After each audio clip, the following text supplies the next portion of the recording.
Good morning, everyone. It is Monday, January 18th, the 5th day of Shavat. I hope everyone had an enjoyable weekend. We certainly had a great weekend here in Shul and lots of things happening going forward. Just if I could make a special request, we have the Yeshiva Week vacation coming up, and I'm sure a lot of people are staying put, but some are going away, and that always means that we have a couple of the regulars from our minyan who will be hopefully traveling somewhere. It's nice to be able to go somewhere, but please we ask for your help with the minyan in the morning and the evening. If you could help while some people go away. Again, the yeshiva vacation starts later this week, and most importantly, we should just all be healthy. And we have a sponsor. It's a belated sponsor, but that's actually my fault, kind of, sort of. But Cindy and Jack Ploner, Dr. Jacob Ploner, are sponsoring our video today because back on the 14th of Teves, on the 29th of December, Dr. Ploner observed Yahrzeit for his father, Kolonimus Ben Yaakov, Karl Ploner, of blessed memory. I was scheduled to do the dedication then, but unfortunately, that was the week in which we were sitting Shiva. So I just want to thank Cindy and Jack for your understanding and our pushing off till today. And I hope that it has no less meaning just because we're not on the actual day of the Yahrzeit, though the Yahrzeit was observed, of course, in the proper time. I want to tell you something about Karl Ploner, which is something I didn't know, but I've only heard from Jack. And by the way, Jack wins the award for the best commenter on our YouTube videos. We get tons and tons of comments. So many comments on our YouTube channel. I think we're up to like 6 now. But 5 out of the 6 are from Jack Ploner. So thank you. And keep it up because, it keeps me going. I really appreciate it.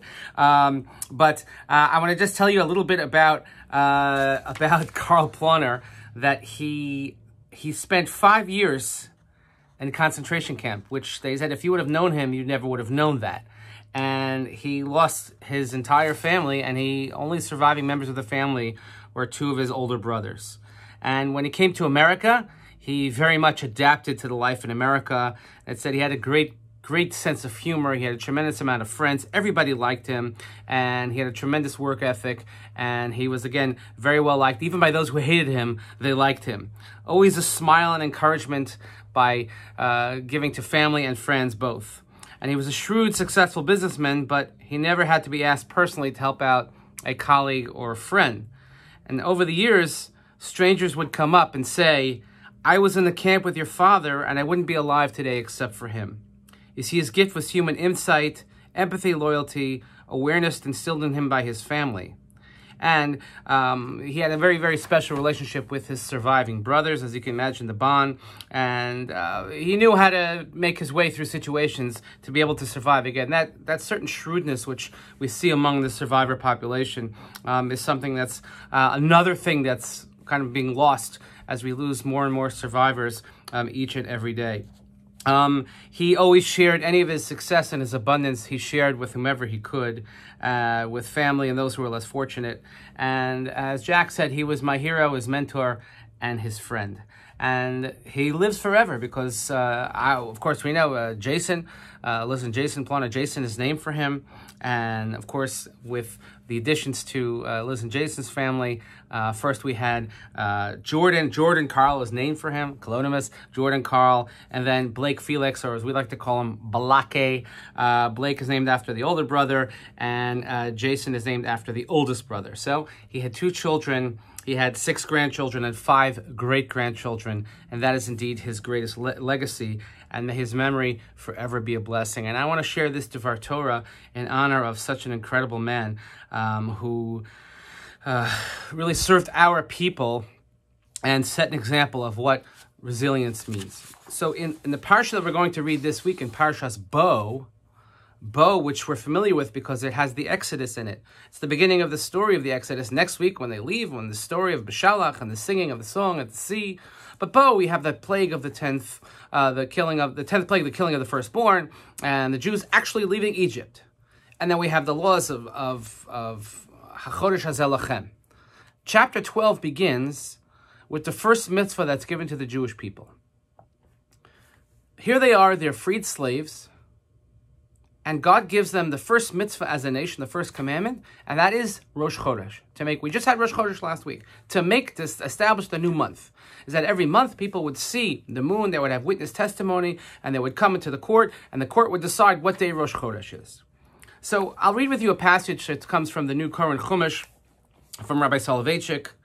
According to Rabbi Soloveitchik, the lessons we learned from the consecration of the new moon touch upon the very nature of what it means to be a free man, to indulge in memory. As Israel stands on the cusp of breaking free of its bondage, a condition antithetical to the awareness and appreciation of time, the people look toward freedom which expresses and represents the creation of time. And while liberation promises the Hebrews an experience of time, it also endows them with the responsibility to structure time, an obligation inherent in the commandment to sanctify the new moon. This is why God granted Israel control over the calendar, the structure of time, and enjoined them to take hold of a future informed by their past. Interestingly, the Passover festival also evokes the function of time through its differentiation between leavened and unleavened bread, since the latter is not given time to rise. Thus, time is a fundamental aspect of the obligations imposed on the Israelites before they had even left the land of Egypt. In other words, the one thing that the Jews did not have control over was time. And now, as a free people, God says, you have control over your own time, what you make of it, what you do with it, over your own destiny, so to speak. I want to read you one last passage from this essay, which I found to be fascinating. The Torah repeats and emphasizes the motif that the gift of time has become our obligation. Time is not just a series of minutes, hours, days, weeks, and months. Rather, the dimension of time holds deep significance both because of the importance we place on the past and due to the meaning it holds for our paths forward. When the Egyptians attempted to restrict Israel's freedom, our people were instructed to respond by sanctifying the month, with all the implications this holds for renewal and rejuvenation. Egypt was thus the perfect location to breathe new life into the Jewish people, uplifting us with a spirit of hope and with a glimpse toward our future, serving the only true God. When we reflect on the life of a great individual, somebody who lost so much, yet at the same time built so much, we think about this notion of time. We think about past, present, and future. And we have been blessed to have sort of one hand reaching into that past. And while that's happening, to see the continuity of the present into the future. When we see Jordan and Blake running around shul, Jordan was in shul this past Shabbos. And I saw him, running around. He was playing with Moshe, and they were, destroying whatever was in their path. But when we see that, and we see that, people who gave everything and built everything, they truly live forever.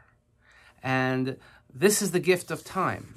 So we're not looking just at a watch and minutes passing, but it's what it means to us as Jews, as transmitters of the tradition, as giving over our values from one generation to the next.